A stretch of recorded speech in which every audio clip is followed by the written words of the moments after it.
guys, it's me again, Teacher Janelle, and this video is going to help you out with your confusions about the simple tenses. This is going to consist of two parts. The first part is I'm explaining the simple tenses using the English language. While the second part, I am going to explain the simple tenses in Bisaya. What we're going to talk about are the situations, the events, the actions that took place or takes place or will take place in the simple tenses. I just gave you the idea that it's the present, the past, and the future tenses. Alright then, let us begin with the present tense. So usually you begin with the past, but I don't want to dwell on the past, so I would like to begin with the present. The present tense uses the verbs that would indicate an action that happens in the present time. Phil walks to school every day. The verb there is walks. Now walks indicates that Phil is walking to school every day. So that means walks there is a repeated action. So every day, that's what Phil does. So the present tense there expresses a repeated action, habitual action, I should say. Phil is a very practical guy. Our verb there is. Yes, is not an action word, but it is a verb. So it's a linking verb actually. Now, Phil is a very practical guy. Is not an action word, but it's a verb. It is a linking verb. That statement, Phil is a very practical guy, that actually indicates a generalization. When you generalize, you make a judgment that Phil is a very smart guy. That still falls on the present tense. The Philippines is a tropical country, and we all know that. This means that the simple present is used to indicate a fact, an information that is known to be true. So information that are known to be true still fall in the simple present tense. You do not say that the Philippines was a tropical country because until now it is still a tropical country. Next is the simple past tense. Now we're dwelling in the past. We're just trying to take a glimpse of what is going on in the past. So let's see what's in the past. Phil walked to school yesterday. That's the past tense. There is already an ed. So when you form the past tense of the verb, it's the base form of the verb plus d or ed. Or if the verb is irregular, meaning that they change when they are in the past tense, so it would not follow the d or ed. You might get a list of all the irregular verbs with the help of your friend Google. Going back to Phil walked to school yesterday, how did you know that you are using the past tense, the simple past tense? Of course, that is because of the time expression yesterday. What are time expressions? Then again, time expressions are phrases or words that would help you identify the time the action actually happened. So since it's the past, we know it's yesterday. Phil bought a very fine jewelry for his mom. So the verb there is bought. See, that's what I'm talking about. This one, when it changed into the past tense, a simple past tense, it changed its form because the base form of this word bought is buy. But we did not add d or ed, so we didn't say buyed. We said bought. It's because bought is an irregular verb. Okay, going back. Phil bought a very fine jewelry for his mom. Oh, that's so sweet. Don't you think that's very sweet? So to whoever the Phil or the Phils out there, good job on that one. So Phil bought a very fine jewelry for his mom. Bought is the past form of buy. So this is an irregular verb because it changed its form once it became the past tense. Now the future tense, the simple future tense. So what's the form of the future tense? That's will plus the base form of the verb. But there's also another one. There's another form in order to make the simple future tense. You can say is or are going to plus the base form of the verb. Yeah, that's another way to form the future tense. Let's try. Phil is going to buy an expensive jewelry for his mom. Here goes Phil again. is going to buy. So that means Phil has not bought yet. So the action is not done yet. It has not come to occur yet. Phil will walk to school tomorrow.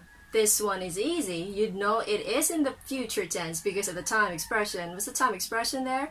Tomorrow. It is obvious that the action will walk has not occurred yet, has not happened yet. It would still happen tomorrow. That is the future. So simple. That is very simple because it's the simple tenses. We're just trying to recall for those who have, let's just say, forgotten about it, or for maybe to those who just needs a reminder that the simple tenses are simple. So there is not much effort that you need to exert to form the simple tenses. Because from the word itself, S-I-M-P-L-E, simple. Alright then. You might want to try answering this drill on your own. Or if you're a teacher, you may use this to your students after watching this video. Might help. This is now part 2 of my discussion. This is now the part where I speak Bisaya or Cebuano. But, fair warning once again, this is not purely Bisaya. Kay, para gyapon ni sa English nga subject. So, naay Binisaya, naay in English, pero let's just say 70% Binisaya or Cebuano, like naay gamay 30% nga English lang gihapon. Okay, sugdan na nato. Simple tenses, simple lang. Sayo na ni siya kay simple tenses man. So, simple tenses, present, past, and the future. Pero atong unahang nag-istorya ang present tense. So, present, karon. Mao na siya karon, present. Ang kinsa man ang nagkuyog-kuyog nimo karon mao na imong present. So dili pang itaglain sa kay present sa ta. Focus on the present. We live in the present. Ano ang forma sa present? Usually, kung ano na siya? The base form of the verb, base form ka nang wala gi-add sa verb. So kung mayong tagbay, B-U-Y, mo na siya base form. So kung mo S form na na siya, imo na ng punanog S, buys. So duha ra imong choices ana. Ang base form or S form sa verb. Ang base form katong ihang original nga porma, ang S form katong giada na siya og S. Kano sa amo adog S kung ang imong subject ang imong gihisgutan kay singular o sara. Ang katong iyang original nga form katong wala gi-add, imo to siyang gamiton kung ang imong gihisgutan or ang subject kay plural or daghan. So, ngayon kung I buy clothes, ako ram na usa, nga nung naingon ka plural, si I lagi kay usa raman, except ni I. So, kung ngayon kog I, maingon jud kag, I love you. Di ka maingon og, I loves you. Diba? So, mo na imong ibutang sa imong alimpatakan. I, gani, ang iyang gamiton is, base form lang gihapon, bisag singular si I. Sugdan ta ni Phil. Phil walks to school every day. Buot ipasabot, kada adlaw galakaw si Phil padulong sa eskwelahan. Walks. Mao na ang iyahang kada adlaw nga buluhaton. Maglakaw ra gid siya padung sa eskwelahan. So that is simple present tense. Kay iya naman ang nahimong habit, habitual na. Pirmi na niyang gibuhat. So simple present na siya. Kung ingon sa kag Phil is a very practical guy, so, practical si Phil, imo ng generalization ni Phil. Mauna imong naobserbahan nga ingin ana di ay si Phil. Do wala na siya action, pero generally, maunay konsepto nga nabuo, na purma. So, si Phil, kay practical. Phil is very practical. So, that is still in the present tense. Napausa, the Philippines is a tropical country. Kana siya nag-state og usa ka fact. So, kitang tanan kahibalo nga kana siya tinuod na siya. Kaya nakabalo man tang tanan nga ang Pilipinas tropical country yun na siya. Pag state ana nga statement that the Philippines is a tropical country, automatic yun na siya. Imong gamiton is simple present. Dili ta moingon nga the Philippines was a tropical country. Kaya bisan karon tropical naman gyapon ang Philippines. O gisa ta pwede maingon og the Philippines will be a tropical country. Kay hantud karon hinuon in the future tropical gyapon siya. Pero mayon kag will be, but pasabot sa future pa siya mahitabo. So kay naaman siya karon atong isgutan. karon na nga atong i-focus. So si Philippines karon tropical. Ug hantod na gyud na siya tropical na siya except kung naay mga phenomenon that would change it. Karon natong paghisgutan ang simple past tense. May dinhing dapita. Ang simple past, ang pagpurma na niya, verb na siya, pun-a na tog ed or d. Pero dili tanan nga verb inanaon og purma. Kay naay mga verbs nga tawagon tag irregular verbs. Wala na sila'y gisunod nga purma or pattern. Kay mausab ilang purma kung mabutang sila, kung gamiton nimo sila sa past tense, sa simple past tense. Kani siya. Phil bought a very fine jewelry for his mom. Lahi ra si Phil, no? Naida kang Phil diha? Okay. So, Phil bought a fine jewelry for his mom. Mas makapasana all kani Phil. So, bought there is the verb. Diba? Bought is the verb. Unya naingon ko ganina nga not all verbs ang mag-aadan og d or ed. Mao ni siya atong sample. Si bought. Kaya yung base form, buy. Mga past tense lagay si buy, mahimong bought.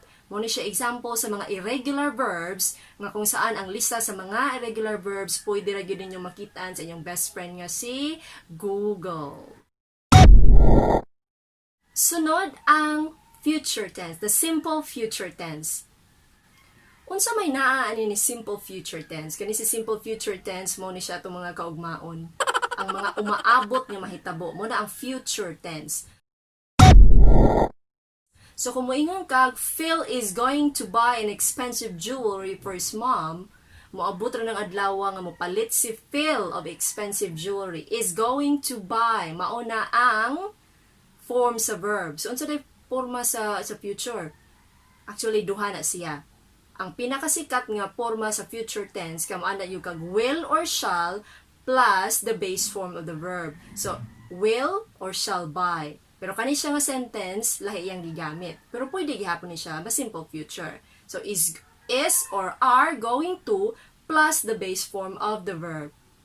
Okay? So, mahitabo na in the future nga mopalit si Phil. Kaya wala pa man siya kapalit karon. Wala pa siya kapalit sa unang panahon. Sa umaabot pa. Okay, sunod. Phil will walk to school tomorrow. So, ugma, maglakaw ra si Phil. Wa siguro sakyanan si Phil. So, ugma pohon, maglakaw si Phil.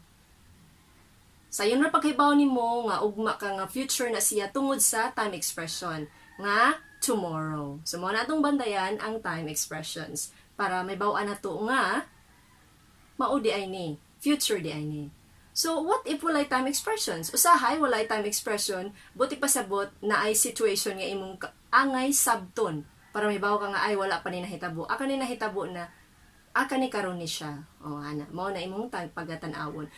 Buti pasabot dili enough nga imo lang butangan og mga verb ug unsa na mga missing verb. Kinahanglan gyapon nimo sabton ang mga statements para masayod ka kung unsa di ay angay gamiton diha sa sentences. Okay? So mao ni ang drill. I-try siya answer, may na lang makatabang.